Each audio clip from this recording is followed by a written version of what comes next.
मुर्दाबाद मुर्दाबाद मुर्दाबाद बीजेपी सरकार मुर्दाबाद मुर्दाबाद मुर्दाबाद बीजेपी सरकार गो बैक बीजेपी सरकार गो बैक सॉलिब यानी कि एनरेगा हमने के काम हुआ रहे जेटा माटी के फील्डिंग का ओकर नामटा महात्मा गांधी जे काम दे रहे उटा के माने दूसरा नाम दे रहे सेटा के हमने के आगे के नामटा लगी जे मेन एनरेगा के लगी अब बिजली बिल 2025 सन से हमने के ए जे स्मार्ट मीटर যেটা দেহে রাউরে মান সবে দেখা মাতৃ মান সবে দেখা যে শোণিতপুৰ জিলাৰ ৰঙাপাৰা চেঁচা চাহ বাগিচাত আজি চাহ শ্ৰমিকসকলে বিভিন্ন সমস্যাৰ দাবীত তেওঁলোকে আজি অৱস্থান ধৰ্মঘট কাৰ্যসূচী ৰূপায়ণ কৰিছে। অসম চাহ মজদুৰ সংঘৰ আহ্বান মৰ্মে তেওঁলোকে 1 ঘণ্টীয়া কাৰ্যসূচী ৰূপায়ণ কৰিছে।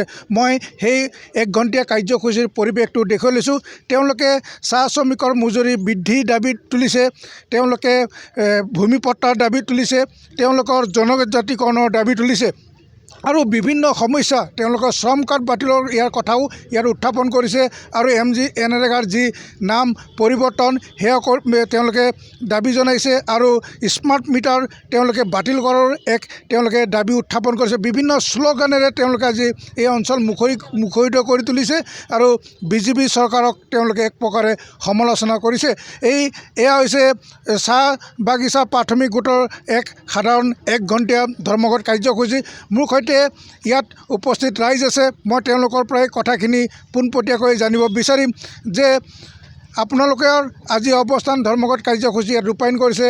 আপোনালোকক চাহ বাগিচাৰ শ্ৰমিক ৰাইজক শেহতীয়াকৈ 5,000 টকাকৈ দিছে, ভূমিপট্টা দিছে, কিন্তু আপোনালোকৰ চাহ শ্ৰমিকৰ যি মজুৰি 551 টকা আজিলৈও চৰকাৰখনে কৰি নিদিলে। সেয়া নিৰ্বাচনৰ প্ৰতিশ্ৰুতি আছিল আৰু আজি শেহতীয়া আকৌ পুনৰ নিৰ্বাচন আহিছে। জনজাতিকৰণৰ যি মূল সমস্যা এও আজি সমাধান নহ'ল, কি ক'ব? হয়, আজি আমি চেঁচা চাহ বাগিচা প্ৰাথমিক গোট আৰু সমূহ ৰাইজৰ সহযোগত আজি আমি 1 ঘণ্টা ধৰ্মঘট কাৰ্যসূচী ৰূপায়ণ কৰিছোঁ। যিহেতু আজি আমি বিভিন্ন ধৰণৰ বঞ্চিত, আজি আমি মাটিপাট্টা চাহ জনগোষ্ঠীকৰ এছটিকৰণ তাৰপিছত দৈনিক দিন মজুৰি আজিলৈকে বঢ়া নাই। যিহেতু আজি আমি ভাবিছিলোঁ যে এই চৰকাৰখন আমাক এছটি দিম বুলি কৈছিলে, কিন্তু এতিয়ালৈকে এছটিৰ মৰ্যাদা দিব পৰা নাই। যিহেতু আজি আমি 250 টকাত আমি কেনেকৈ আমি ৰাইটটো ঘৰটো ধুনীয়াকৈ পালন পোষণ কৰিম, কিন্তু সেইটো কৰিব নোৱাৰে। আজি কথা দিছিলে যে জানুৱাৰী মাহৰ লাষ্ট তাৰিখত আমি চাহ শ্ৰমিকৰ দৈনিক মজুৰি বাঢ়িবলৈ, সেইটো এতিয়ালৈকে নহ'ল। সেইকাৰণে আমি দুখিত।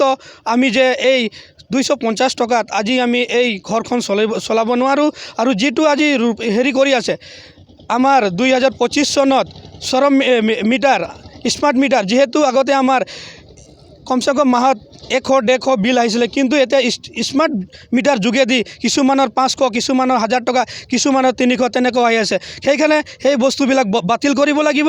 আৰু যে নেকি মহাত্মা গান্ধী জাতীয় পিতা, তেখেতে আমাৰ এই শ্ৰমিক কাৰণে কুচকাৱাজ আৱাজ দি আছিলে। তেওঁ এনৰেগা হিচাপে এখন হেৰি আনিছিলে, সেই আইন আনিছিলে। সেই আইনসমূহ এই বিজেপি চৰকাৰ, এই বদমাছকেইটা, এই মহাত্মা গান্ধীৰ এই এনৰেগাটো বাতিল কৰিছে, সেই হেৰি কৰিছে। সেইটো সঠিক কৰিব নালাগে, এইটো বাতিল কৰিব লাগিব।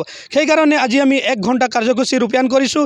লগতে আজি আমি উপকৰ্মচাৰী কেইবছৰ হৈ গ'ল আমাৰ দৰমহা পৰা নাই। যিহেতু উপকৰ্মচাৰী বোলে আমাৰ চাৰদাৰ চকীদাৰ সিহঁতৰ সেইটো জানুৱাৰী মাহৰ লাষ্ট তাৰিখৰ হ'ব বোলে, সেইটো আজিলৈ হোৱা নাই। সেয়ে আমি এই চৰকাৰক আহ্বান কৰি আছোঁ বা সেই সিহঁতক আহ্বান কৰিছোঁ, অতি সোনকালে আমাৰ এই দৰমহা বৃদ্ধি কৰক আৰু এছটি দিয়ক আৰু আমাক কি কয় মাটিৰ প্ৰদান দিয়ক। আৰু এটা কথা ক'ব বিচাৰিছোঁ, আজি যে আমি 5,000 টকা বিচৰা নাছিলোঁ, আমি বিচাৰি আছিলোঁ এছটি, তাৰপিছত মাটিপাট্টা, দৈনিক মজুৰি সেইবিলাক বিচাৰিলোঁ। কিন্তু আমাক এই বৰ্তমান চৰকাৰ এই 5,000 টকা দি আমাক এই ঠকিব খুজিছে। যিহেতু ঠকিব খুজিছে কিয়, আমাক ভোট বেংক নিচা জানিব যে আমাক চৰকাৰে 5,000 টকা, এই 5,000 টকা এদিনতে খৰচা হয়।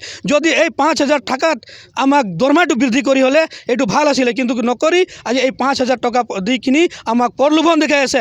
আমাক প্ৰলোভন নালাগে, যিহেতু আমি তেখেতক সকিয়াই দিছোঁ যে এই প্ৰলোভন প্ৰত্যেক বছৰ আমাক এনেকুৱা ভোট আহিলেই আমাক এই 5,000 টকা, 10,000 টকা এইবিলাক দি থাকিলে নহ'ব। আমাক মৰ্যাদা লাগিব ভাই, মৰ্যাদা লাগিব। আপুনি এনেকুৱা আমাক থাকিলে নহ'ব। যিহেতু আমি আদিবাসী মানুহ আৰু চাহ জনগোষ্ঠী মানুহ, আমাকে বাৰে বাৰে ঠকিব নালাগিব।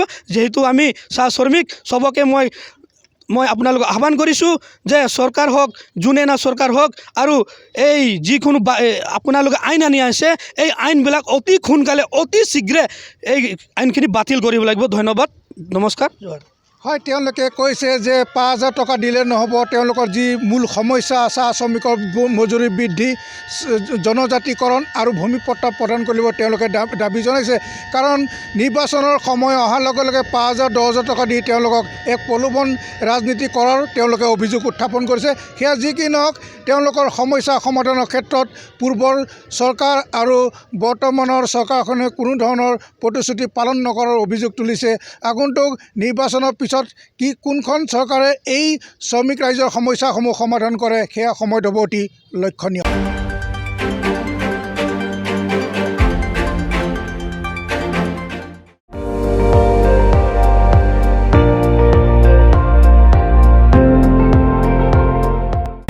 আপুনি চাই আছে ND24 সৰ্বশ্ৰেষ্ঠ নহয় সৰ্বোত্তমৰ দৌৰত